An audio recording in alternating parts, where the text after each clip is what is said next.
Oh, thank goodness. This is actually horizontal. Hey everyone, I'm Angelo.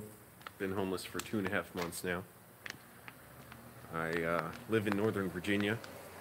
Just got out of a movie. I saw Yorgos Lanthimos' The Favorite, starring Rachel Weisz, Emma Stone. Um, Man, I don't know why this movie exists. I wanted to like it. I've heard so much about Yorgos Lanthimos as a filmmaker, his bizarre visions and macabre sense of humor, and I guess his surrealism or whatever. This movie, I don't know why it exists. I was so miserable watching it. I wanted to like it so much. My goodwill was less and less throughout the movie until about an hour in. I was just looking around the theater. I'm like, what the fuck? Like, this is so dull. It's basically, I don't know what I don't know what anybody in the movie wants. It revolves around three characters: Rachel Weisz, who's the most interesting one, and even then, I don't quite know what she's. I mean, I know she wants the queens of it. It's like set in like 18th century England. It's all set in like the royal palaces or royalty, and Rachel Weisz is like, I don't know who she is. Like, she's like the. I thought she was the daughter of the queen, but no, she's not the daughter of the queen. She's like the queen's closest confidant and helper, assistant, and the queen, who's just a miserable person, and then Emma Stone, who is Rachel Weisz's cousin, who had a bunch of like, basically her family fell apart, and she went into poverty, and sex work, and then so she went to the castle or whatever to try and get work, and she tries to work her way up, but I don't know for what. Like, why is she trying to work her way up? She just wants to be by the queen all the time, but the queen is a miserable person. And basically, it's just how these three characters hate each other while England's at war with France or Austria or whatever the hell, I don't know. My hand is fucking freezing, man. Oh, damn, I gotta change hands. And it's just 2 hours of these characters being miserable. I don't know who I was supposed to connect with. Let me get some light here, yeah. I don't know what I was supposed to relate to. Emma Stone's character is the protagonist, and yet she's given like nothing to really try and achieve other than be around the queen. She's not that interesting. Like, there's no big change in the characters. Certain things I learned in screenwriting that you don't always need in every character. For instance, in The Departed, I love that movie, but it doesn't quite have all these things. But you generally need things in the main character, like a moral weakness, meaning how they hurt others, and a psychological need, and also a physical goal. And that physical goal emerges from that psychological need and the moral weakness, and how they have to change throughout the movie. Basically, for her, I don't know what any of that is. There's nothing. Like, or a past wound too, like the ghost world of the character, which affects how they go forward, how they're coping with some loss, some grief, some unjust injury. There was none of that. These characters are it's just back and forth, it's very circuitous, like just going in circles and circles.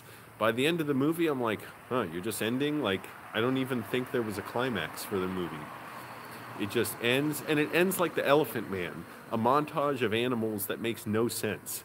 I like The Elephant Man, 1977 or whatever, David Lynch, Anthony Hopkins, John Hurt, but the sequences with the elephants, it's like, what the fuck is that? Like, did the Elephant Man's mom have sex with an elephant? Like, why is there this psychedelic imagery, like this hallucinatory imagery of elephants?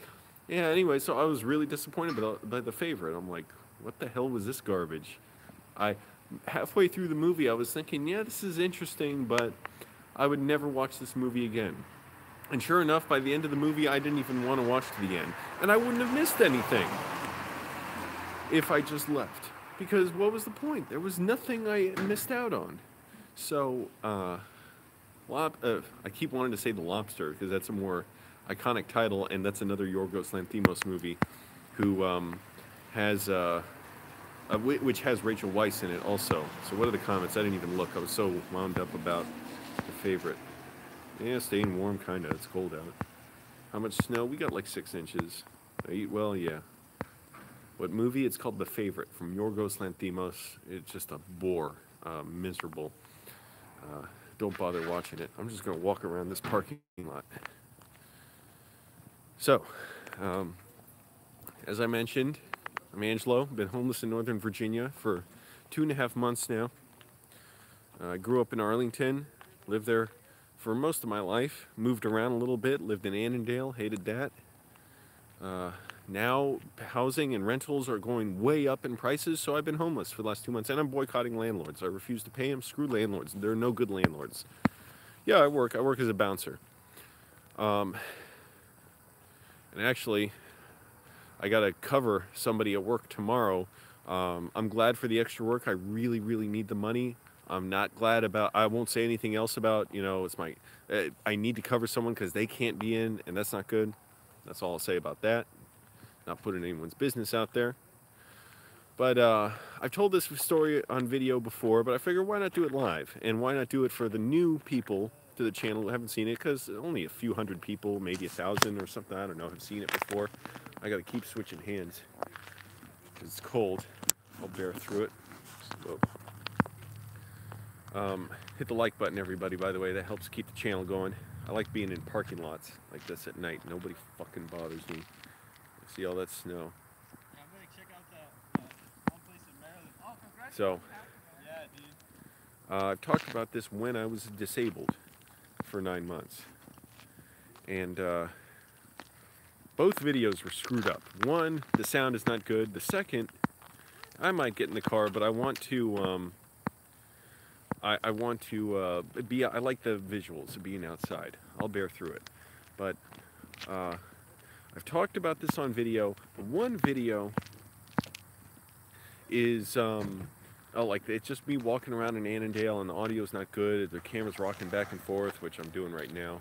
That Best Buy sign is so obnoxious. I don't want that in the background. I keep turning around.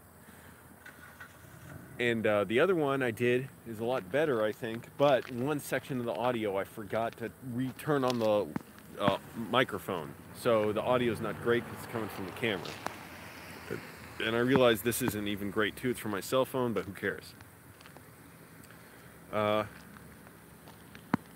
and okay, before I even get into the story of being disabled and doing it interactive, I don't know how many people here are familiar with Cigs, the YouTuber. Remember, he always did these like angry black man rants. That's what he would title them.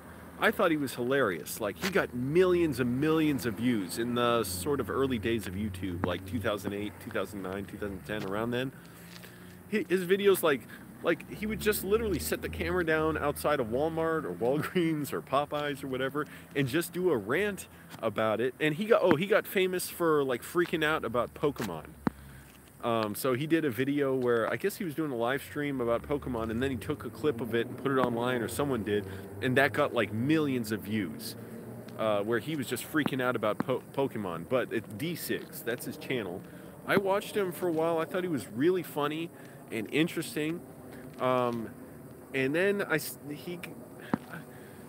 didn't watch his. I even interacted with him a few times, and when I was in Houston, I tried to work with him because I believe he was in Houston or around Houston, but couldn't make it work. But I wanted to make videos with him, and he would interact with fans a lot, actually. But lately, last few years, it's been a struggle for him. His YouTube channel's taken a big hit. But I was curious yesterday or 2 days ago. I thought, hey, what's Cigs doing? I haven't seen him in a while. I looked at his channel. He's fucking got both his ankles are broken. He's 30 years old, by the way. So the way he explains it, he was at a woman's house. He was drunk. The woman's boyfriend came home. So to escape, he ran out. It was like the first or second story and jumped off the patio or something onto the ground. And he said when he was a kid, he would do that a lot. Well, he's like, I forgot that now I'm 30 years old and I'm like 200 pounds. He broke both his ankles. And he's going to have to spend a lot of time recovering and a lot of pain, a lot of money. I'm like, oh my goodness, that's awful. And it was complicated by the fact that apparently the first doctors to diagnose him said basically you'll be able to walk in a month or something. I don't know exactly what they said, but they gave him a bad diagnosis saying like, You should heal soon. He tried to walk. It was so painful. He went back to the doctor, and they're like, yeah, this is going to be a serious injury. You're going to have a long time to recover. It's hard to tell how well you'll recover. You may have arthritis in your foot for the rest of your life. And he was really like feeling bad about it. And I understand, like, man, that's painful. And he was yelling like, this is all my fault. This is because I was dumb. I can't believe. And then in the ambulance leaving the hospital, a doctor from the hospital crashed his car into the ambulance. And he filmed some of that too. It's tough. He used to make $100,000 a year, but he said he would give the money away. And he's had a really rough life too. And he's been real negative with himself before. I don't know how he's been lately, but his family basically is just falling apart. A lot of people dead, abusive. Anyways, I was just, man, that's messed up. Broke both his ankles. So Mark, you say you're not a typical homeless person. That's probably true, but most are mentally challenged and on drugs. I don't know about mentally challenged, but mental illness is something that runs in a lot of homeless people. And that happens to be something I've had a lot of, and that's what I'm going to tell in this story about being disabled. Because that's what I was disabled with, basically, mental illness. I could barely speak at times. I could barely sit up because I was moving so compulsively. I had akathisia. I couldn't process thoughts. I couldn't process reality a lot of times, and I was in extreme pain physically. Hey, Mr. Scorpion. So I went over some stuff at the beginning of the video. People who missed it, click the like button. I know we got 18 people here. That helps me out because it gets the video to the top of YouTube. I'm going to talk about my time being disabled. So yes, I'm not like typical disabled necessarily in that. First of all, at least I have a car, but there's a lot of homeless people with cars who sleep in their cars. There are around here too. I've met some of them, and I met people who told me they have lived in their car before. So that's, you know, a pathetic thing about America. We got rich people who want to exploit others, but when it's time to get other people to be responsible, get rich people to be responsible for the exploitative conditions they've created, oh, they don't want to do that.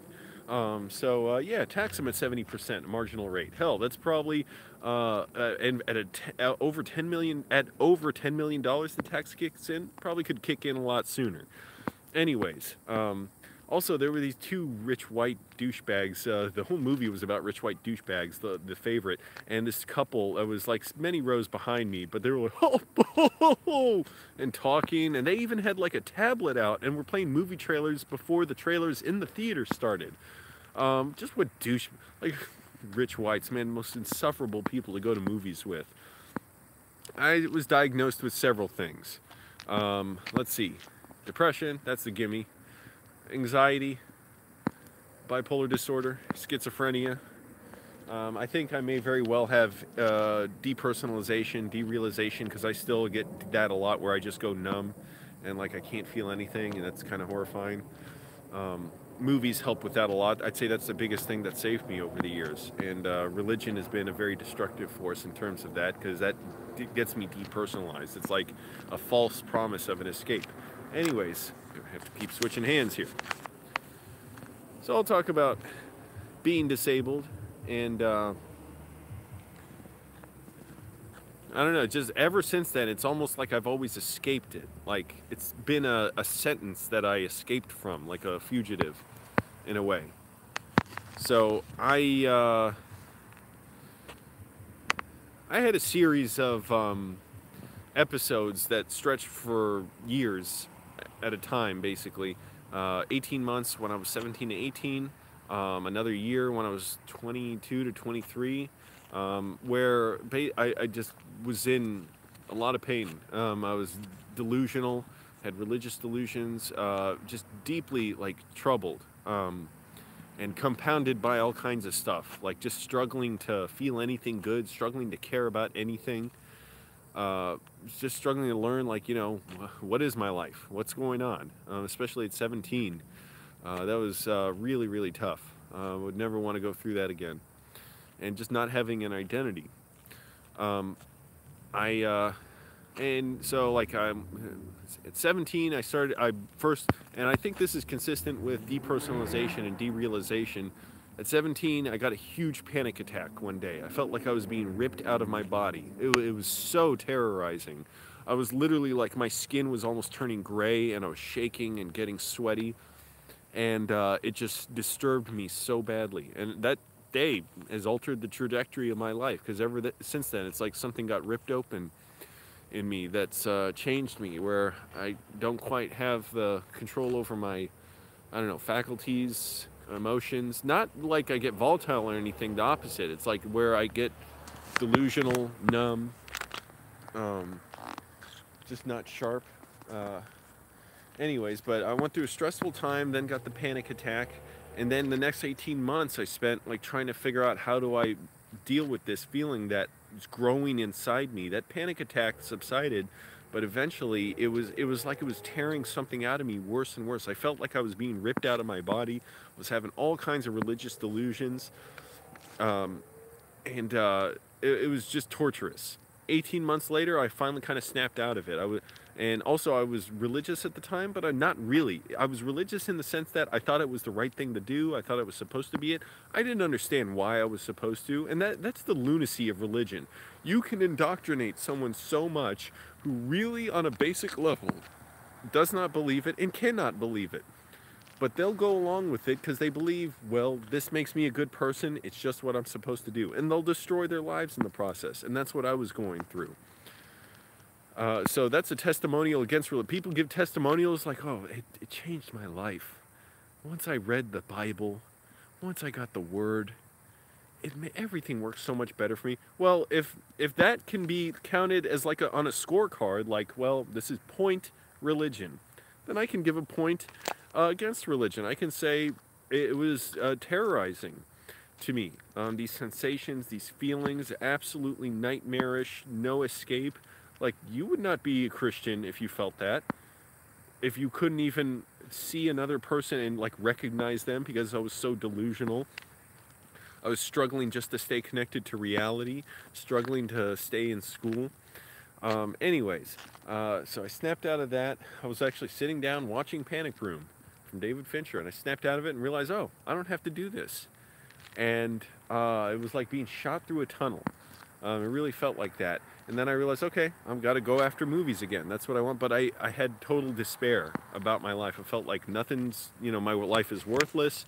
I had to leave. The only thing that I thought was, like the only identity I've known, but it was all a lie. I was always an atheist. I just couldn't admit it to myself. And that's when I realized, oh, I'm an atheist. And it scared me. It terrified me to realize it because I thought, oh, I'm a bad person. And then I had these feelings like, well, God must have abandoned me. And so the devil wants me. And I was having delusions that the devil was trying to possess me, all while seeming totally normal outside, just seeming depressed. And at the time, that's when I was a big conservative, too. So go figure. So I struggled with that, back and forth. It's just a lot of misery. Anyways, so this is skipping through many years, a lot of years of therapy, reading books, just struggling to relate to people. Just a bitter, painful struggle. Vanilla Die, I gotta read it every time he does it. Or she, I'm sorry, I don't know. Or he? Yeah. Jim said that he saw, Jim said that he said that Jim saw, that he said that Jim saw, that Jim saw, that Jim said that him said that Jim saw, that Jim said that Jim saw, that Jim said that Jim saw, that Jim said that Jim saw, that he saw young people. And they were crying. From the Jim Baker Show. So, when I was 27, yes, we're skipping forward to, I gotta read it every time you say it, Vanilla Die. When I was 27, I was doing videography. I was pretty lonely, like in a way, like I loved movies. I was working in movies, like that's all I was doing, videography. I was like I was just like paranoid of people all the time. I didn't trust them. I was suspicious of people. But overall, I was like doing okay, but I had this kind of sad desperation to me, like I didn't know myself. I didn't know how I was going to make movies. Anyways, I was in Atlanta one night. I was doing videography for a company, having a good time, but I could sense this feeling like I was being pulled away, like this hallucination couldn't come back again, that being ripped out of my body. It was so bizarre and painful. I was lying in my hotel room. All of a sudden, it felt like I was being shot through a tunnel again. And Lady Gaga's Bad Romance started blaring in my head. And I thought, oh no, it's happening again. I don't know why that song, although just some songs are like nightmares to me. That's why I hate some. It's like if I wanted to come up with a nightmare sound, that's what I would do. Some songs like that one that I guess it came out recently. I don't know. It plays at the gym. We're gonna burn the whole house down. God damn, that song, that is annoying. Those trumpets sound like something I would hallucinate when I have a fever and a flu. What a fucking annoying. It's like, does that band not like people? That's what a lot of music likes to me. Anyways, I was in the hotel, had that hallucination. I was like, oh no, it's happening again. And then boom, like it was like turned me inside out. I was struggling with pain to get through the next 5 days in Atlanta shooting video there. I could not enjoy it. And that's what I love doing, is shooting video, making videos, watching movies. It was harder and harder. It was like a vice with spikes was digging into my chest and every day squeezing tighter and tighter. It got to the point where a month later after getting back, I had to quit videography. It was so painful. I had to tell the client I was working with, who I'd worked closely with for a year. I basically had become like his right-hand man, that I couldn't work for him anymore. I was just breaking down. Then soon, it was so painful, I was getting to the point where I couldn't watch movies, couldn't watch TV. It was like a burning, searing pain to try and make videos. And of course, that's the worst thing for me, because that's all I want, is make movies. Even today, I was so excited writing in a cafe.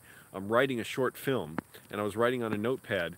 God damn that song, gonna burn the house down, whatever. Yeah, I said, what did I say? We're gonna burn the world down or something? But what the fuck is with that trumpet and that millennial whoop?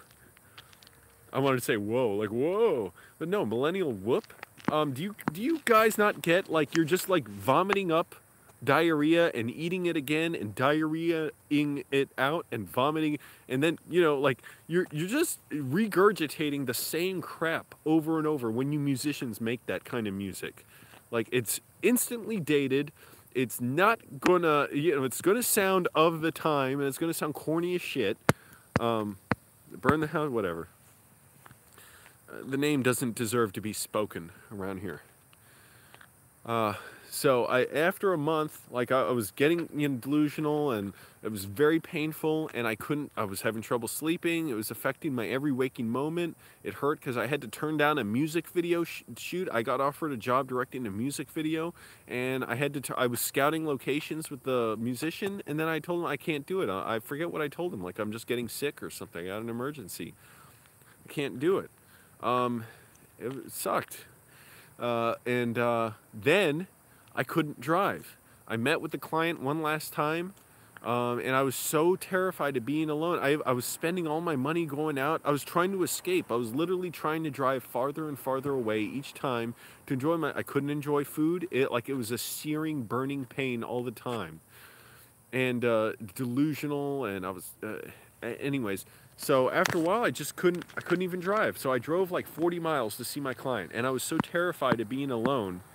And normally I enjoy being alone. Like this, I could not enjoy. It would have been devastating. Or even being in the bathroom at the time was scary for me. Now, like, I enjoy it. I enjoy being in my car by myself. It's luxurious to me. But I drove to meet him one last time. I started driving back, and at the red light, I was like, first of all, the drive there, I was going too fast. I was going like 80 miles an hour on like a 65-mile-an-hour road, because I couldn't bring myself to slow down. I was losing control of how I reacted to the road. On the way back, I got to a red light. I panicked, because I'm like, I know I'm not going to be able to stop myself from crashing. I was so out of control of my reflexes, and like I was like making myself put my foot down on the brake, like I had to with all my strength, because I was like, I'm gonna run this red light. I can't control. I don't know what to do. I'm losing my ability to react properly and have proper reaction time. So I went out from the red light, turned left. I pulled over on the side of the road. I called Geico. you know, to see if they could tow the car. They couldn't. I called another guy I know. He couldn't. So I called my client. He got someone else to drop him off, pick up my car, drive me home, and then someone else to pick him up from there to meet him at my parents' house because I just could not drive. And the next few weeks I sort of was able to drive once in a while, but it was a real big struggle. And eventually I just couldn't drive at all. I knew it was so dangerous. I could not control myself when I'm driving. I was barely able to sleep.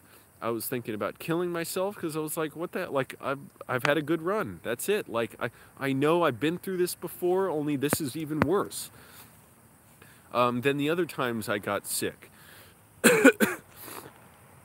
And the hypnotherapy wasn't really helping. And I was spending a ton of money on that I got from videography. Excuse me. And I realized I can't do anything.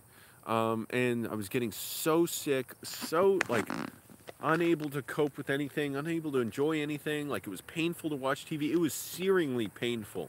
There's also, I was like, I can't be the person I was. I'm not connected. I feel no connection, but also I feel incredible. Like the only thing I feel is this awful pain, this burning in me. Yeah, I saw doctors, I got some medication, but it didn't help.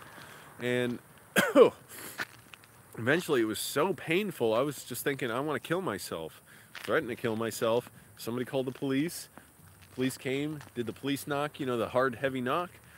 They took me to the hospital. Hospital took me to the mental hospital. I stayed there for 5 days. Man, that was rough. So they were really nice there, the staff. But I was locked into this ward with the sickest of the sickest people. So I couldn't be in the more general population where they had access to nice stuff. And not that I could really enjoy it, but at least I could have been out in the open more. I was in I lived in like 2 hallways for like 3 or 4 days. And then I got to be out like the last day and a half or 2 days in the bigger areas, and I wasn't allowed outside either, and it was so debilitating. They let me outside, but I wasn't supposed to be outside, so then they said, yeah, we can't let you outside. We let you out by mistake before. But I was like, man, it's like wearing me down just looking at these walls, and people were screaming almost 24/7. I was in so much pain. People were doing disturbing stuff in the mental hospital.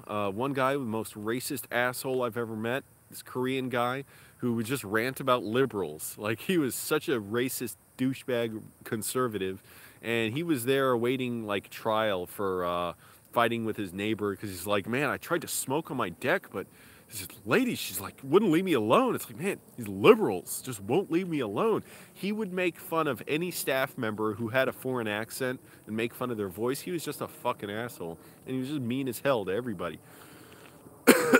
And he was like the most sane person there. And that, I was taking risperidone when I was in the mental hospital. They were giving it to me, and I don't know if I developed akathisia from that, but I very well may have, because I started developing it where I was pacing uncontrollably. Like, what I mean by that is, like, I couldn't stop, like, pacing like this. I could not stop. It was so difficult. And after a few weeks, like, when I got out, it was getting worse and worse. To not only I had to pace, but I had to, like, duck my head down to, like, waist level like this. It's like I was trying to get the pain out of me. It was so brutal. So I would literally, and by the way, I could barely sleep. So I was sleeping like 45 minutes a night at most. One night I remember I didn't sleep at all because I couldn't lie down. Because if I lied down, I immediately had to I was like, I gotta get up, I gotta pace. And after a while, it's like, I forgot how people don't live like that. It's like, how do people not do that? I would look out the window at traffic and think, like, how are they not all doing that? This is what it is to be a person, is just to be horribly, horribly sick. Couldn't communicate with people really well. A lot of my conversation, like, I could sort of communicate somewhat. I mean, like, but it was so, I was in such a fog. I was so out of it. And to form thoughts about things I liked, like film, like, I couldn't do it. It was like just a metal vice with spikes closing down on me. It was so painful. And it was horrible for me to think about. It's like I couldn't feel myself. And the whole time feeling ripped out of my body, like God's trying to destroy me, even though I was an atheist, and I was still having religious delusions. So it was just awful. And I was talking to religious clerics and stuff, priests, preachers, trying to get answers, you know, tell them, you know, what I'm going through. And I was like, man, these guys don't know anything. Like, even at the talking to them, like, what the hell are they, the supposed, gatekeepers of wisdom for theology? Like, they don't know anything that I don't know.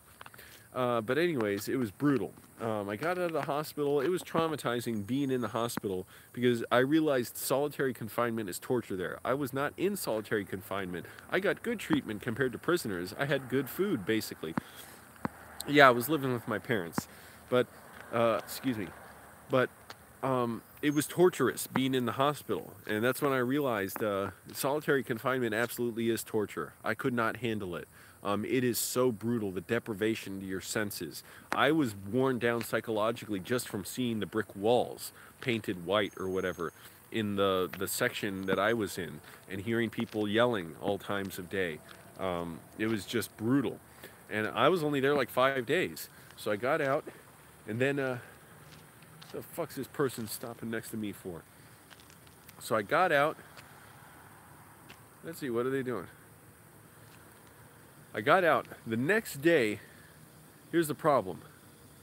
I was, my heart was racing so badly. And then, what the fuck's this person doing?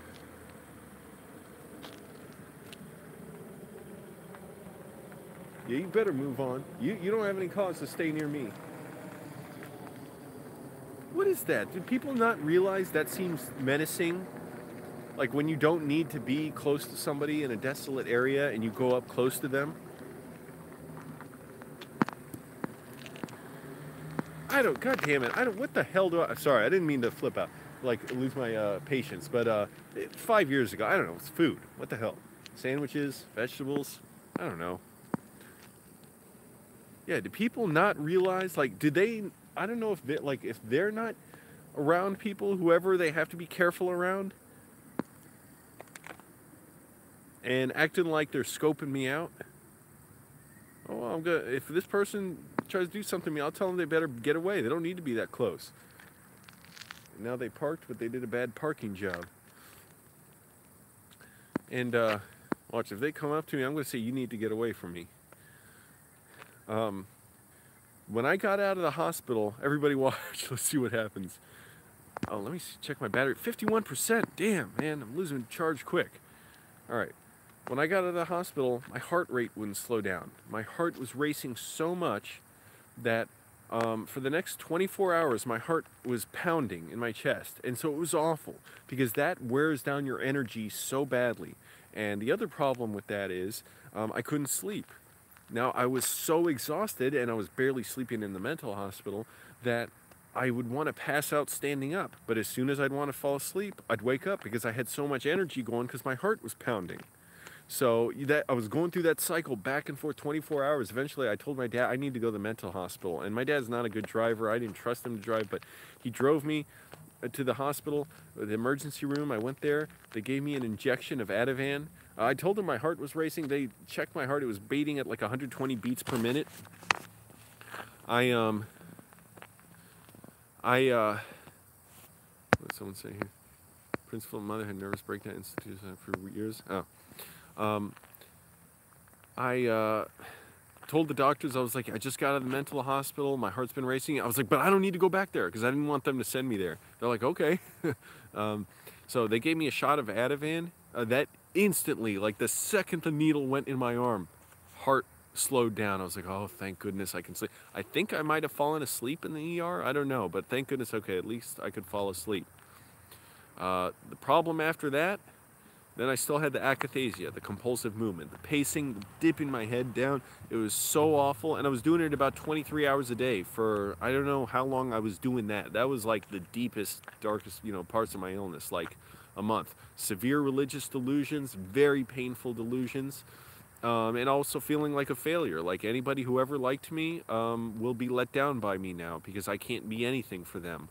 I'm just this sick person. That's it.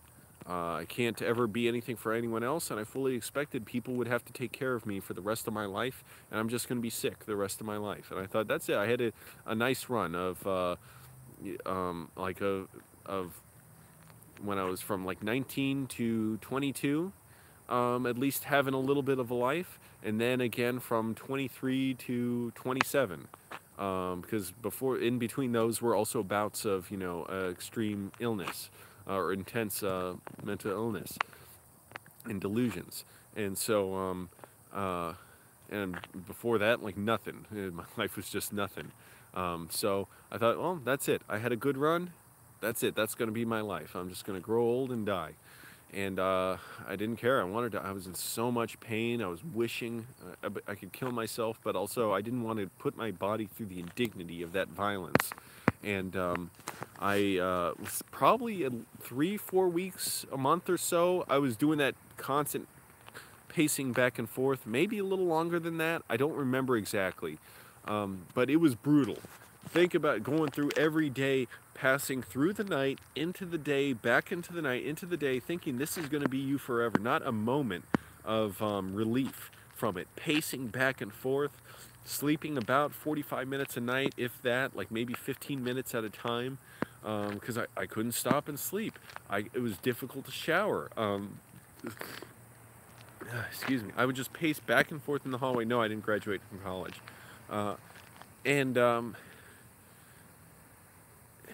And so, by the way, I realized, like, so even though, I'm not probably a typical, I don't know what everyone's experience, there is no typical, in a way, experience of mental illness and homelessness, but I realize I am a statistic of that, which is interesting, just to think about, like, that I can be representative of that, of, people with mental illness who go homeless. I don't know if, like, because I didn't get an acute illness and just go homeless. It's like some people might get ill to where they can't take care of themselves and lose their jobs and then go homeless. That didn't happen to me. I was living with my parents before when I got sick, but this time I wasn't sick. It's just I couldn't afford it. But illness affects my life. Excuse me. So, I was pacing constantly, barely able to sleep, tons of pain. Brutal, excruciating pain. The only TV shows I could bring myself to watch were like How I Met Your Mother. Any other show was too painful. Seeing people live their regular lives, it's not that it was emotionally painful, like, oh, I regret I can't live like that. It would literally cause some physical pain in me to where, like, this is so different from me, I can't process this. All right, I just cannot understand what is going on, how people are living normal lives. I have nothing. I can't want anything. To try and want something is to, like, feel knives going in my chest and my back. All I could watch for some reason is How I Met Your Mother and Fox News. And around the day, like one day when I got to like my sickest point, when I was my most delusional, I'm getting away from this car. Stupid ass just parked there. I don't know, maybe he's gonna sleep there. So just annoying, like you shouldn't have a code that says don't, it's like don't pull up your car next to somebody and just turn off the headlights and drive past them. That signifies usually something dangerous. So the sickest day I was, it was the day, or maybe not the sickest, but about the sickest moment I can remember is when Palestine, I guess, was firing rockets at Israel, and that was the first time I've heard of Israel's Iron Dome, which is their missile interception system. I was watching Fox News and watching footage of the missiles flying and intercepting other missiles, and I was so delusional and so, like, just gone from reality. I literally didn't understand what was going on. I saw the people on TV, and I'm like, I didn't know what they were doing on TV. I didn't understand what was going on. I didn't understand that it was TV. I'm like, I knew it was people in a way, but, like, I don't know if I knew it was real people or not. I was just like, what is that? I don't understand it. Why are they on the screen? It was so bad. And also this was activating my my sense of Altophobia. That's my fear of high ceilings. I've had that practically all my life. It's literally a fear of high ceilings. So like big vaulted ceilings, high gymnasiums, auditoriums, like concert halls. I've always been afraid of them because I get the sensation, and other people with the fear have this too. Not many people have this fear, but it's not even in medical journals. But, okay, I'm going to get my car. It's damn cold. That's just not terribly cold, but also I'm going to charge my phone. I like the imagery, though, being out. But I've always, it's a sensation that, and it makes me really uncomfortable, like so horribly uncomfortable, like big concert halls. It's terrifying. It's a feeling that even gyms can cause it, and one of the gyms I go to kind of gives me that feeling, but I can deal with it. And it also just depends on my mood sometimes. Sometimes I'm better at managing it than others. But it's along with batophobia, fear of high buildings too. Like being next to them. It's weird. I have a fear of heights, but it's typically not too bad. Like I've been at the top of hotels. I was on top of a hotel for a video shoot. We were like 17 stories up or something, or 12 stories. Right up to the edge, and like I was fine. I wasn't trying to like lean up against the edge, but I was totally fine. I wasn't like self-conscious or anything. When I was in Chicago, I went to Chicago once. Oh, I don't know how many of my viewers know this. I should post it on my community section on my channel. I was on the Steve Harvey show in 2016. Hold on, I'll park under some light. My hands are numb. Car's not starting. There we go. And they flew me out to Chicago. I stayed in a really nice hotel right by one of those huge lakes. And I was up on the 17th floor. I would go right up to the window. Didn't bother me at all. But to be in an area with a high ceiling, that is terrifying to me. Like a big concert hall or a church. Fuck churches, man.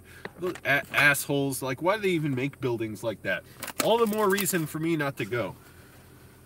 It's so arrogant to me. It's like, we're going to dwarf you. You don't matter. And what the fear is, and this is what people with altophobia get, is that you're going to float up to the ceiling and then fall back down. It's like you're going to be swallowed up in this thing.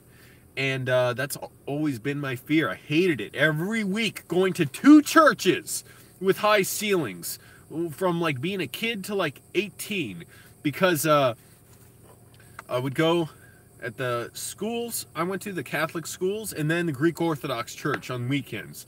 God damn them. Fucking high-ass ceilings. I should have gotten a note to stay out of those, because it was scary to me.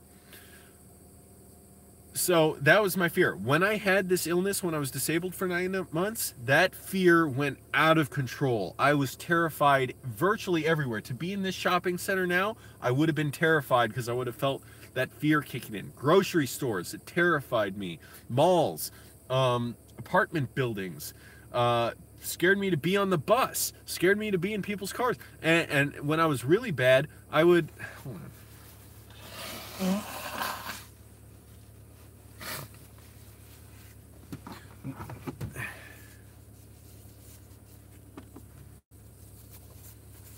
Thinking about working tomorrow now. I'm glad I'm going to be able to work tomorrow. It's not good circumstances because my coworker can't make it in. But, like, well, I'll definitely cover his shift.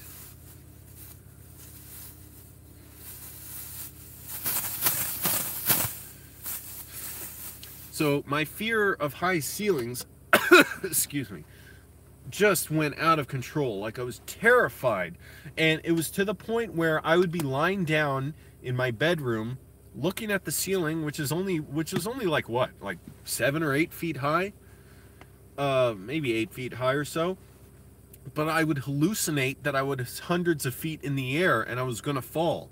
So I would literally stare at the ceiling and force myself to remember that I'm actually here in bed and not hundreds of feet in the air.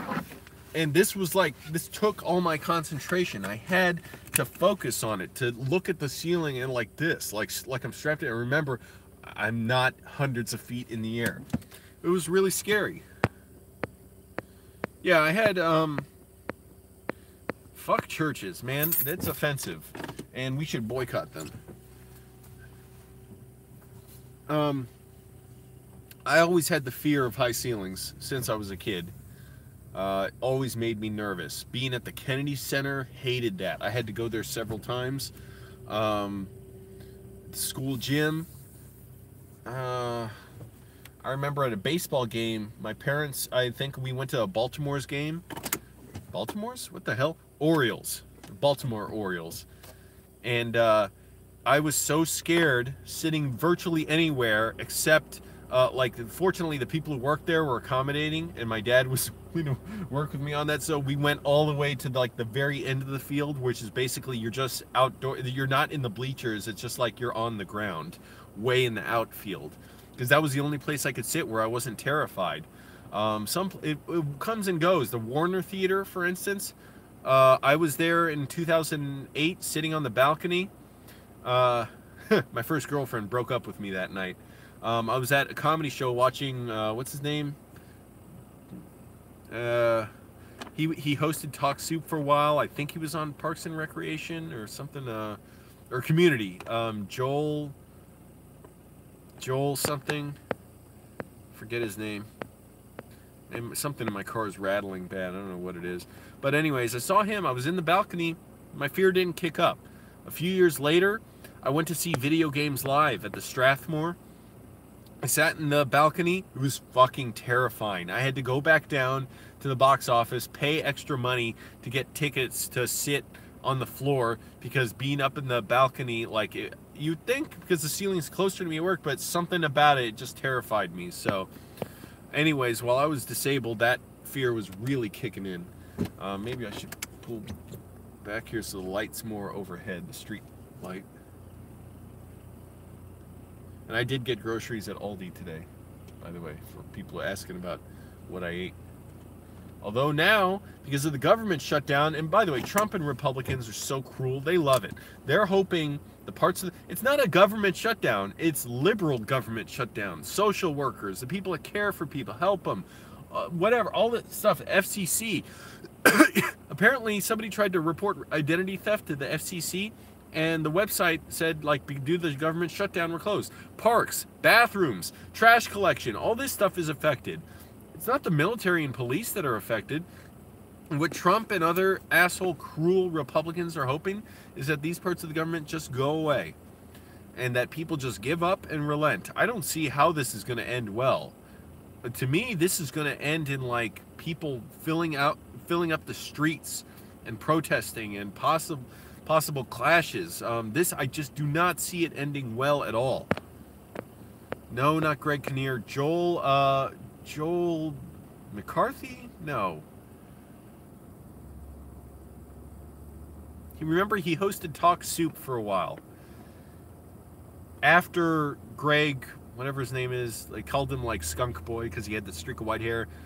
But I think it was before Aisha Tyler hosted it. Somebody look it up. Look up the host of Talk Soup and look who's... Joel McHale, that's it. I said McCree, but that's like the old movie star, Joel McCree. Yeah, I saw Joel McHale. He was hilarious, by the way. Yeah, and then my girlfriend broke up with me. But I wasn't a good... Like, I couldn't be well with her because I was so traumatized. Like, I was scared to be close to her at all. So I can't blame her for that. Oh, I was crushed by it, by the way. Believe me, I was crushed for years. Felt like such a loser. And there's always a part of me that'll be, like, a little bit sad about it. A little happy. Although, you know, it was for the best. It needed to happen. But anyways, yeah, so, okay. Going on with the story. And you're asking, how did I get well? First of all, let me... that's not gonna work. A little accent on my hairline.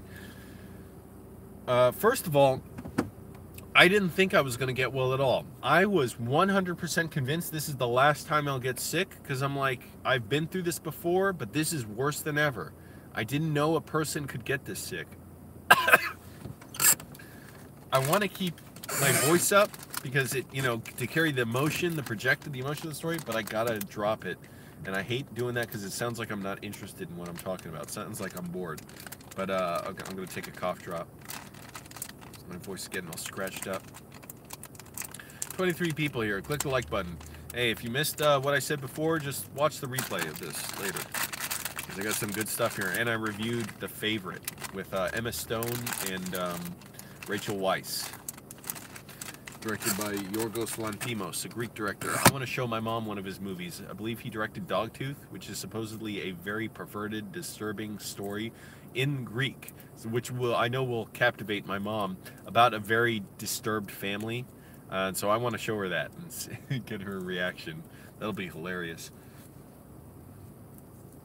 Because I know she'll understand it better, even though she speaks English. Just somehow, I think Greek always comes through clearer for her. All right. I was sure I would never, ever get better. Yeah, I don't know how long can people go without, but that is so absurd. But he doesn't care. See, Republicans do not care. It's not just Trump. Lots of other Republicans. People around here have tweeted about it. I've seen it from, like, Washington Examiner, a writer for the Washington Examiner, just cold-blooded. Don't give a shit about people. Idiots like Dave Rubin saying, well, these people should have thought about getting jobs that weren't reliant on government to run well. These bastard douchebags. Gary McNamara, Eric Harley on the radio, Red Eye Radio, late at night on WMAL, home of Ben Shapiro and Rush Limbaugh, basically the white supremacist network. Used to have Michael Savage on there. They're ranting like this is the Democrats' fault. It's they don't want border security. They should admit they're for open borders. These guys should admit they're white supremacists. They say we talk about the substance of the issues. We address the substance, and no liberal can attack us on that. But they never talk about the substance, because to them, black and brown people do not exist, because they never talk about them. You would think, listening to the show, black people just do not exist. Like, I get there are no problems in the world for them. The only victims I can tell are Donald Trump, Paul Manafort, General Clark, Clark, I was thinking of Wesley Clark, Michael Flynn, General Michael Flynn, and other people in the Trump administration, and potential white babies in the future who are going to be loaded with debt. That's it. And it's so amazing listening to these sneaky, devious guys talk about Trump, about all his lies, and just say that Trump's wrong. Like, it's stupid that, like, I mean, I'm quoting them. They would say, like, it's stupid. He's saying Mexico will pay for the wall. We've said it over and over. Don't say that. Don't say Mexico will pay for the wall. You're just giving the Democrats more to criticize you over. Amazing how deferential they are, how sweet and kind and supportive they are when it's a white, rich Republican bully, harasser, abuser president. When it was a black guy, they had nothing good. They literally, a few months ago, said, we praise Obama if he does something good. Yeah, we said he drove up gun sales for the NRA every time he talked about gun control. So they literally could not think of anything good that Obama did. You know what they think the difference is between a black man and a white man.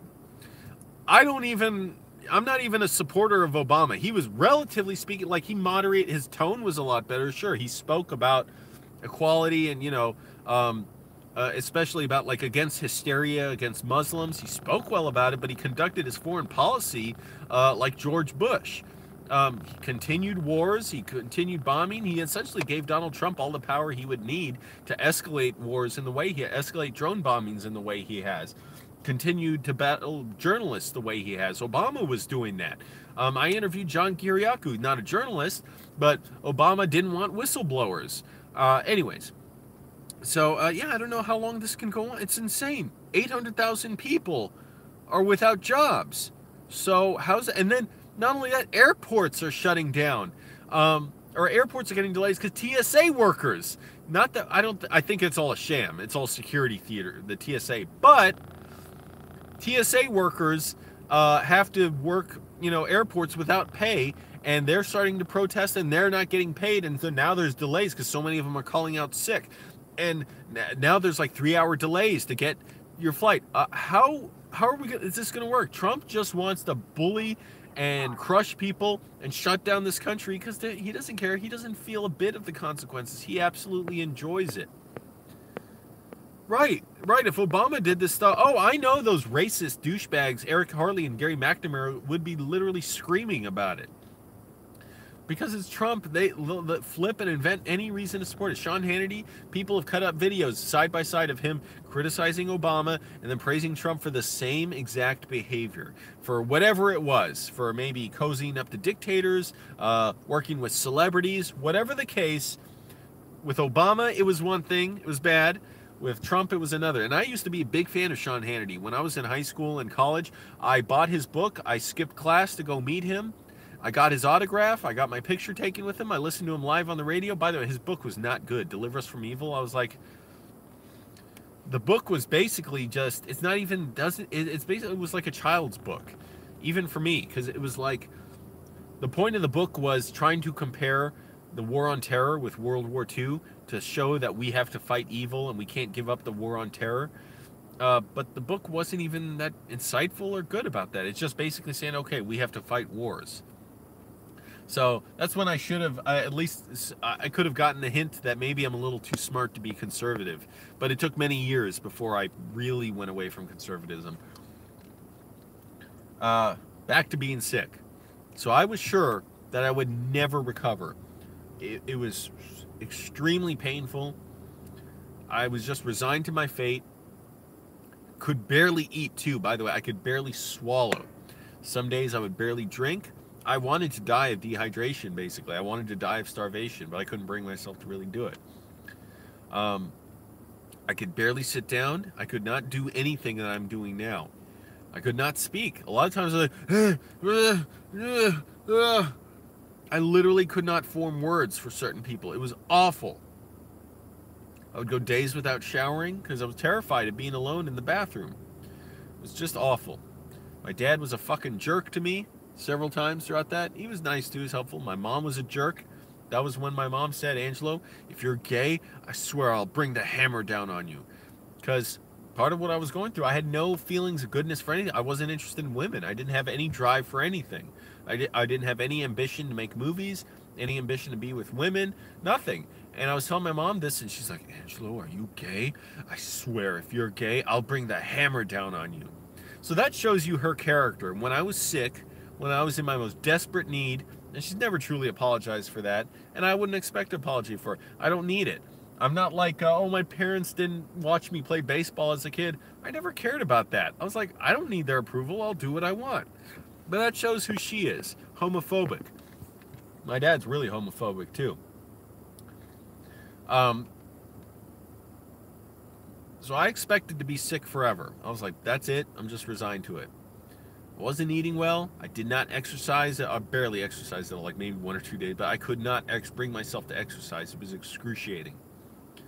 I was just in a fog constantly. Horribly painful. All that I can say is eventually, like, coming out of the phase of akathisia for several weeks or maybe a month and a half or so, where I was compulsively pacing, sleeping 45 minutes a night at most. Yeah, so what, Lynx? Like, yeah, those are things you're supposed to do as a decent person.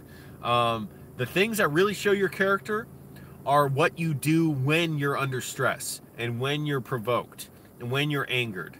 I don't go by what... Lots of abusers and bad people do good things to help others. I don't judge someone's character by what they do when it's easy. I judge someone's character by what they do when there's the easy thing to do and the right thing to do.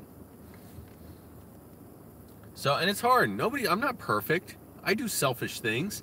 But that's what she did. She said, I'll bring the hammer down on you if you're gay. So how selfish can a person be to say that to someone who I had no way. Now I, verbally like give her a lashing. Now, but back I couldn't defend myself. I was just delirious. So I was just thought my life was over. Nobody's, I'm never going to have any kind of connection with another person. I'll never work a job. But coming out of the phase of akathisia, what happened, then I went through a period where I would just play CounterStrike, usually like jailbreak servers, which would be like there are guards and prisoners, and you have to follow the orders of the guards, but they do a kind of like a game of like, testing who can, who will not follow the order correctly, or who will lose whatever a competition, and then the guard will kill the prisoners or whatever, the prisoners can revolt. But that's the only thing I could bring myself to do. I would play late at night, throughout the night, 7, 8 in the morning. I would stop, fall asleep most of the day, wake up around 3 in the afternoon, do the same thing. That's all I could bring myself to do, to have some sense of normalcy. After a few months, I was like, man, this is it. Like, this is all my life is going to be. I somehow got connected to a lawyer who was going to try and get me on disability payments. And I talked to her, and I was just like drooling. I was like, yes, okay. Because I could barely fill out forms at the time. I could barely do anything. But over the course of those last several weeks and months of my illness, it was like a fog slowly clearing. Like eventually, because I was going to a counselor too, a therapist, and a psychiatrist. And the psychiatrist was just bad. He just didn't give a shit about me. He's like, yeah, okay, well, good luck. But there was an air of hostility to him too. Like, I don't understand why he was a psychiatrist. It seemed like he didn't feel emotion. I don't understand if he cared about people. The counselor eventually got me going to a place where it was kind of like a place where people who were recovering from addiction could go, but also people with mental problems, and just go hang out, and that's it. And like they offer free lunch, they offered like computer classes, you know, help people get jobs. They had a TV, they had a video game console, and I would just go there and hang out a little bit. And I would walk like 3 miles or 2 miles from my mom's house to there. And that was good for me. That was impressive. It was like, wow, I can actually walk and go somewhere. So, okay, that's nice. I can actually walk around. It was still painful. Still couldn't enjoy myself. But I was walking there. And also, I would walk. I can't believe how far I walked. Where the fuck did I go? I'm trying to remember now. How did I walk this far? Because the place I walked to the disability lawyer's office was like 4 miles away. Yeah.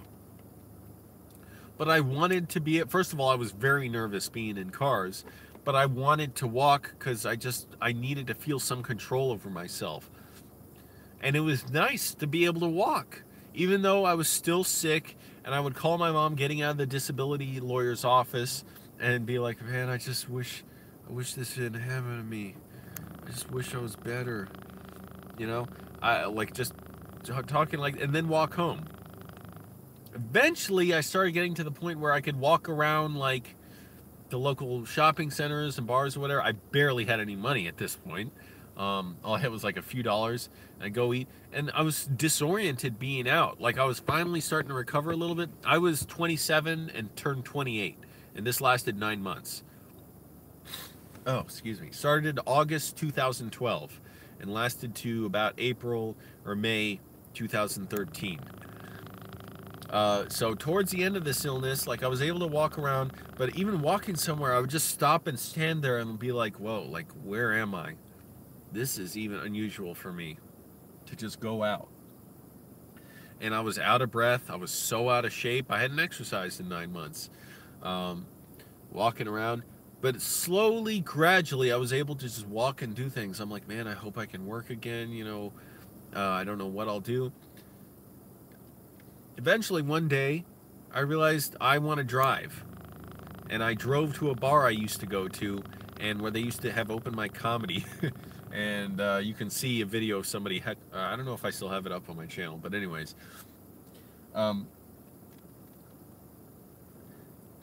I went to this bar and I was able to drive there. I was like, oh, that's nice. Like, it wasn't far, but I was able to drive there. And then slowly, after a few days and weeks, I realized I can probably work again. So I talked to a friend. He got me a job at a kitchen he worked at in a bar, which they fired me after a week because of a bunch of dumb bullshit that happened there. Had nothing to do with me. I was training well, and I enjoyed the job. I was a prep cook. Actually, what happened, the executive chef, he was sort of a friend, not really a friend, but like I knew him because he was engaged to a friend of mine. And the guy he was engaged to, apparently they had some big problems, and the executive chef got really hurt over it. It was understandable, but both these guys were just screw-ups, I guess. I don't know. I don't like to talk ill of at least the guy I didn't know. I'll talk ill of my friend. I won't talk ill of the executive chef, because he literally one day, he ran away. So we had no executive chef. So the guy who took over the kitchen was a fucking jerk, and he wanted my friend who got me the job to work 80 hours a week, apparently on a 40-hour-a-week salary. That's what my friend told me. My friend, being a big knucklehead, told the guy who took over the kitchen about my illness, even though I was better by now, and he's like, yeah, I heard you have vertigo, so I'm firing you because it's not safe to have you in the kitchen. Now, if he did that now, I'd be like, really? How do you know I have vertigo? I don't have vertigo. What are you talking about? And also, you made no attempt to make any kind of accommodation with me. Oh, I just farted. or anything. So if you want to make this a legal issue or something, I can. Because why would you fire me for vertigo, which I don't have? I can get a doctor's note showing I don't have it, and you're admitting it to me. Of course it wasn't for that. It was because he wanted to hire his friend there, his stupid gangster wannabe friend, who always talking shit about how, like, man, I get along with everybody. It's a cooperation, you know? Whatever, dumbass white guy. And bragging about, oh, married women love me, man. Even though I got a baby girl or baby kid, whatever, somewhere, I get along with the baby's mom. Whatever. So he wanted to have his friend work this. So he fired me after a week. At least I got paid for it, no tax. And my friend quit the job there. And so they were left with 2 guys to run the kitchen, which was an insane amount of work. So screw him. But anyways, when I got that job, I called the disability lawyer and said, hey, I don't need disability now. I'm able to work. She said, well, you know, stick with the job first. Make sure you can keep doing it. After like 2 weeks or something, get back to me and let me know whether you can do it. Well, 2 weeks went by. I quickly got another job. My same friend who got me that job, he knew bouncers. So I got a job at a place bouncing, which was the easiest bouncing job I've had in a way, because they didn't want me to do anything. They didn't really want me to check IDs, didn't really want me to break up, you know, any arguments or anything. Basically, it was just hanging out. It was sweet. I only got paid $10 an hour, and the servers were lazy. They wouldn't clean up even though the restaurant was empty for like an hour after people left. So I would be helping clean up tables because they wouldn't do anything. But we had so few customers that they eventually just kind of cut me. You know, they said they put me on reserve, but they never hired me again. And then they shut down a few months later. Same with another bar. It got bought out by someone else. But anyways, I was able to, you know, get back to work. And I remember it was actually April 2013. I called my own client in the morning. I was so eager to call him again and say, hey, do you want me back? Because I can work for you now. He said, yeah, absolutely. I said, I don't know if I can fly yet, because I know he had places we needed to fly to shoot, but I can at least work for you. I can meet. We met, and they had like a big dinner with me and my mom, too. They knew my mom by this point. My client, a bunch of his family, and, you know, other people who worked at his entertainment agency. And I was scared going there. I was scared, like, will I be able to speak? Because I haven't been able to speak to anyone in a while and carry on conversation. And also my mind is still very much out of it. Like, I was able to work. It's not that I was feeling like myself. Let me check my battery. 54%, good.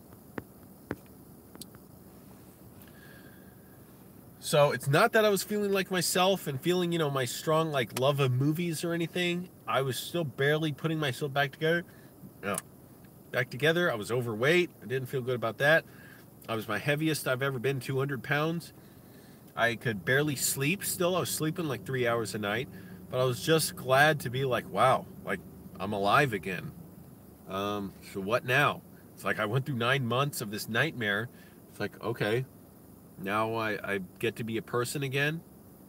It wasn't like a big relief or anything. It wasn't like a big lesson. I mean, that blows my, like, it astounds me, like, how different would my life be if I didn't get disabled for 9 months? What would have happened? What would I have been doing? In the end, I think I've come out doing very good things, and learning a lot, but hey, that was a rough 9 months. I would not want to go through anything like that again, and I realize someday I might. I don't know. If not mentally, physically, you know, that's what illness is. But I was just wondering, like, what would have happened that 9 months? You know, I basically didn't know what it's like to be 27. Wait, was that right? 27? No, I turned 28. 27 to 28, whatever. 9 months. So, like, wondering what would I have done with that time then? I don't know. I mean, I would have been working on videos, but also so many, like, almost immediately after I got over my okay, wait, let me slow down. It took another year for me to really sort of start to feel like myself again. I struggled to sleep. My emotions were not there. I was not all me, but I was doing well. Like, I still had my skills with videos. I'm not talking about my birthday.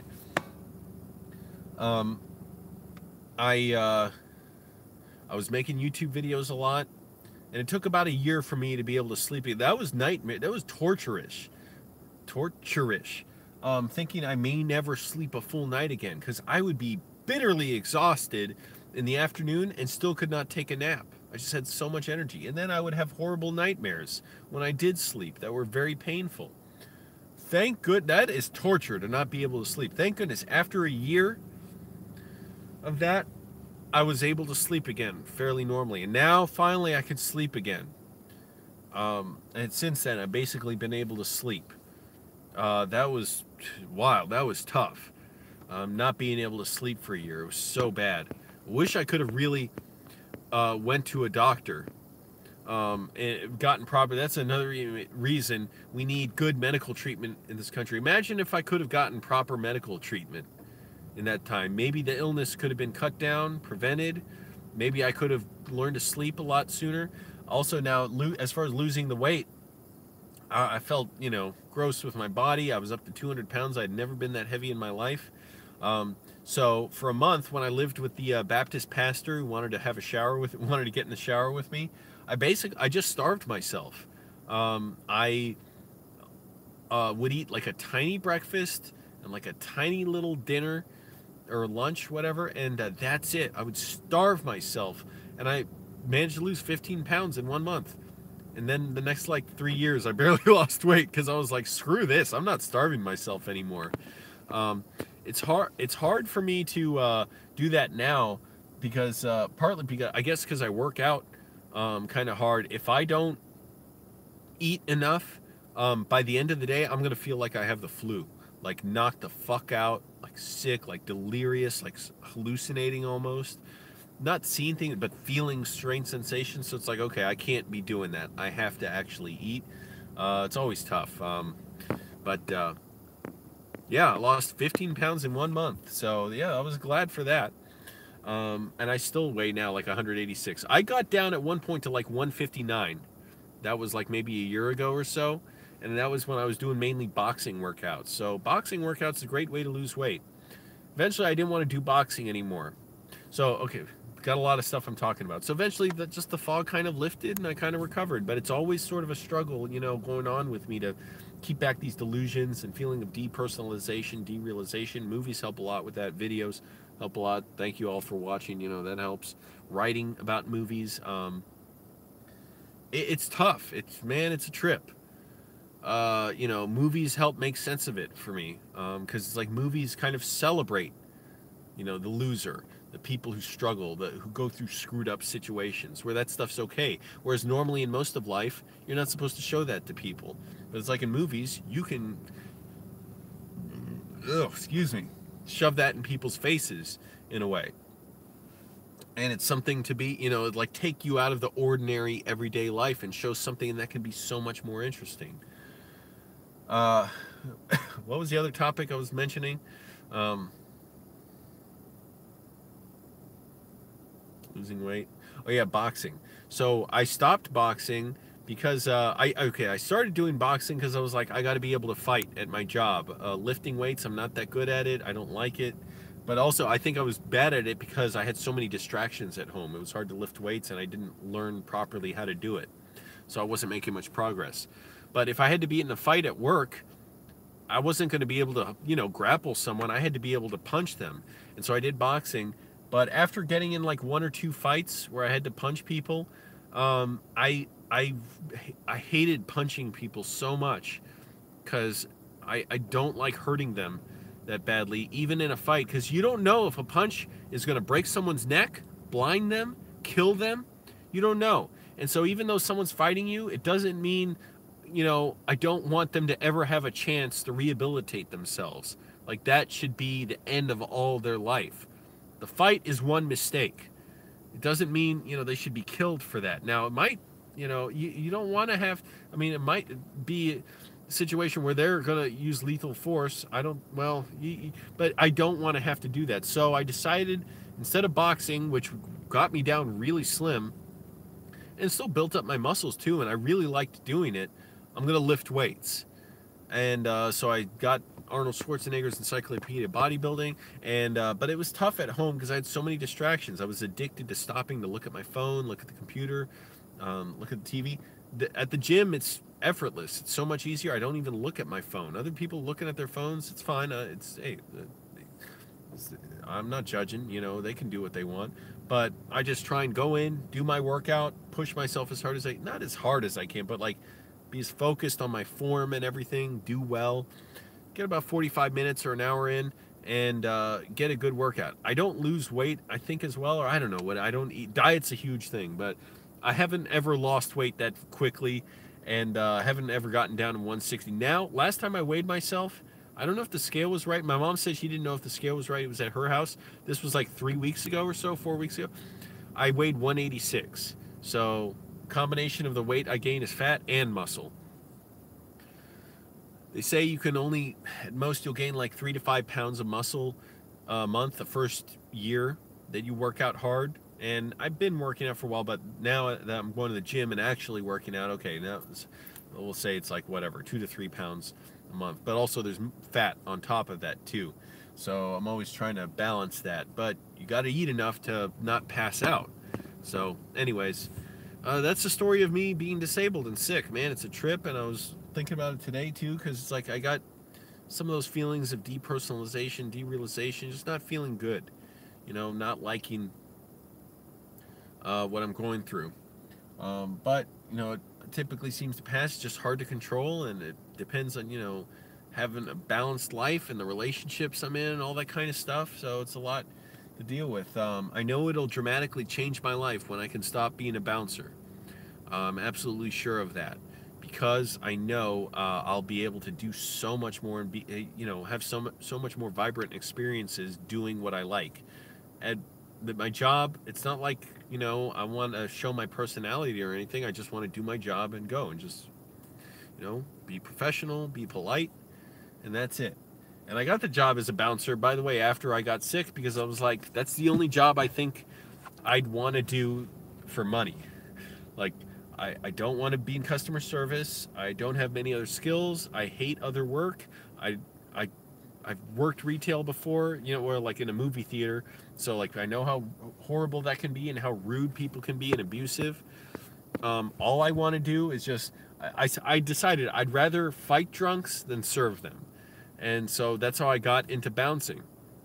And the job I have now, I literally got 5 years ago by just walking up and down the street. I would go to every bar I could and just ask if they're looking for bouncers. And I was lucky. I just walked in, talked to the door guy. He said, yeah, come in tomorrow. Hired me on the spot. And I thought I would be there for 1 year and quit after a year, and then I'd be rich as a filmmaker. So, but I've been there 5 years now, over 5 years. That's been a long time there. A lot of changes, but nothing much changes at the job. I used to hate being there. I didn't hate the work. It's just I was miserable. I wanted to like claw my own face off. I was still dealing with so much of what I went through. And I've gone through phases where I enjoy it more, or I'm more, you know, just I have clarity there. And lately it's just kind of a mix of a little depression, a little bit, you know, feeling frustrated because I can't really be a leader there. I can't do what I want. I don't connect to my coworkers because it's not the world I want to be in. I don't have anything I want to talk about. Occasionally I've striked up, you know, certain things with like certain people that go there.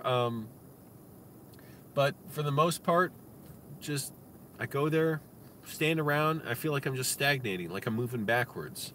So videos are even more important to me than ever. Also, after I got sick and recovered, that's when YouTube took off for me. So almost immediately, if just like 3 months after I began my recovery proper, that's when Tim Heidecker challenged my mom to the cook-off. We did Tim's cook-off. If you don't know that about me, my mom was in a Tim and Eric video. She was in Tim's cook-off. Go watch just Tim's cook-off.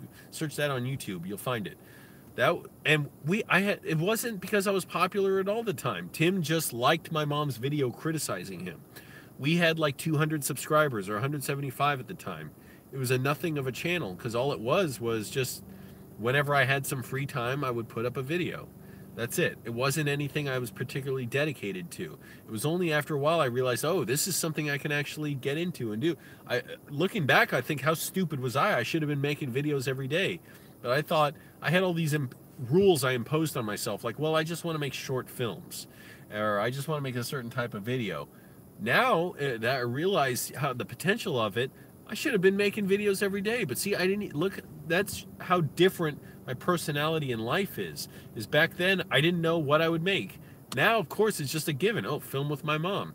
But I didn't even think to film with my mom back then. I thought I was going to be just a filmmaker. So that just shows how different my personality is. I didn't even see a possibility in that, and how much more dull I was. And who knows what other possibilities I'll have. And that's the crappy thing about being hypnotized. It's not that I hate my job, it's just being hypnotized by it. Is like, whoa, a huge bird like an owl flew by. It's easy to just think to myself, don't even torture myself with thoughts of, you know, a bigger world out there, of being around interesting people, of being, you know, of having money, of being in a nice home. Don't even torture myself with that, because that's not the world I live in. So it's not going to happen. So, you know, don't even make it difficult for yourself. Why torture yourself with thoughts of things that'll never come? But then once in a while I get little glimpses of them coming. I realize, oh, I can't give up. I can't give up on that. But it's hard, because when I'm in the midst of, you know, that desolation, I think, like, I don't even think about it. Just put it out of my mind. And then the problem is, it makes me think, oh, it's impossible to ever get something that I want, to achieve something that I want. And that's the worst, because then I definitely won't, because I'll think, oh, it's going to be too difficult to write something down today, to write a screenplay. I wrote about a page today. That was really good. And an outline, not an actual script. So a page is even more, you know, in the movie. And I'm really excited about, maybe I'll make this as a short film. I hope so. And just put it in festivals. But, and I think it's very doable on a low budget. Anyways, and I hope my coworkers well, too. But, again, I'm covering him. Anyways, so YouTube was taken. Then I worked with Angry Grandpa. That was awesome. Then Shoe Nice. Then, who the hell else? I don't know. So many other people. I don't remember. We did the I Must Destroy All pranks. Bunch of stuff. So, YouTube to me, I don't know, it's totally changed. It's like a totally different... Oh, shit, my battery's... Fuck. Gotta turn the air conditioning on and cool the battery.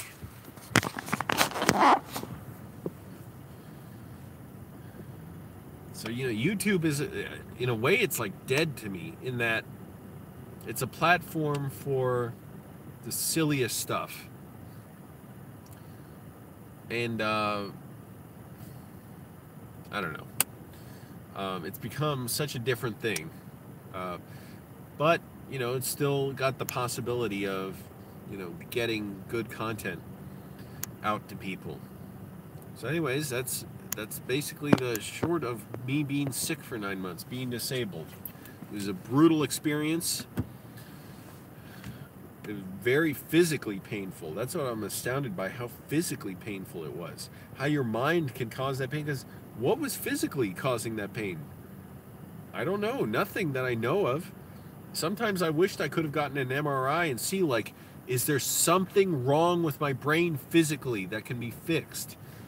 That there's a medicine for.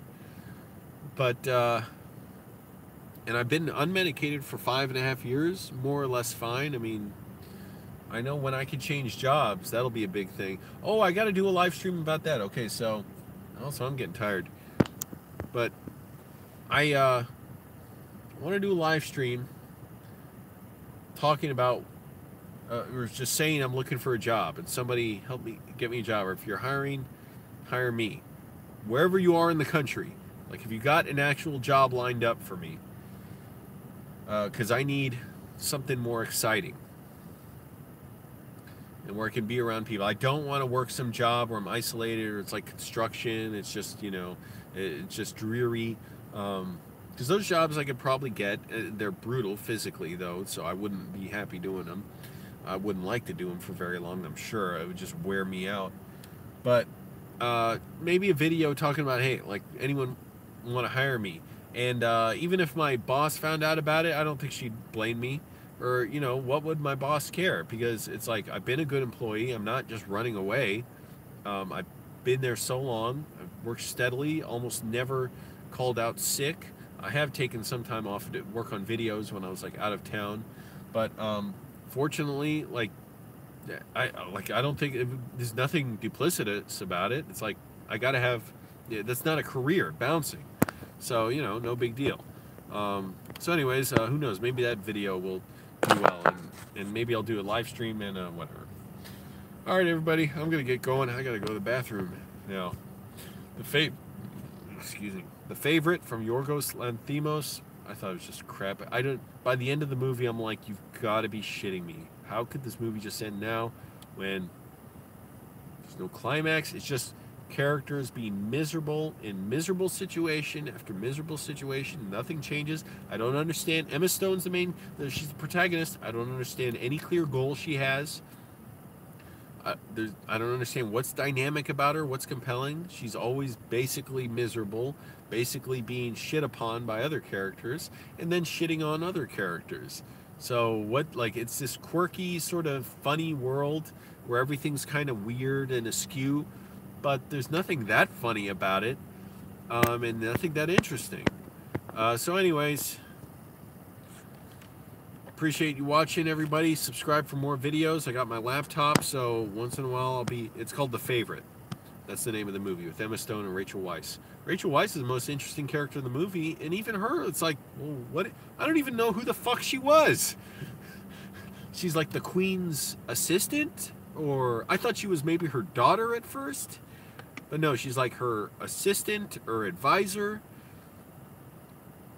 and she's dueling with Emma Stone for the Queen's, you know, attention. I didn't know what the fuck was going on or why this was interesting. I didn't know why any of this mattered. So I thought maybe, you know, 15 minutes in, I still had a lot of goodwill. I was like, well, maybe this will get funnier and more interesting as it goes on. Nope, it's just fucking monotone, like dull, dull, dull, bang you on the forehead. Anyways, thanks for watching, everybody. I'm going to go to the bathroom, then I'm